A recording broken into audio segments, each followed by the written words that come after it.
This, believe it or not, is your final destination. Rich or poor, powerful or not, man or woman, kafir or Muslim, in the end, everybody dies and ends up here. But what happens here?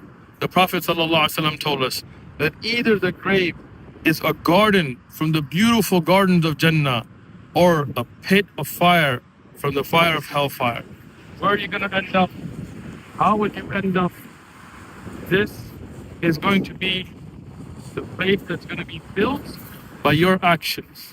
If you live your life by obeying Allah, the way of the Prophet ﷺ, this moment in the grave onwards will be nothing but success and happiness.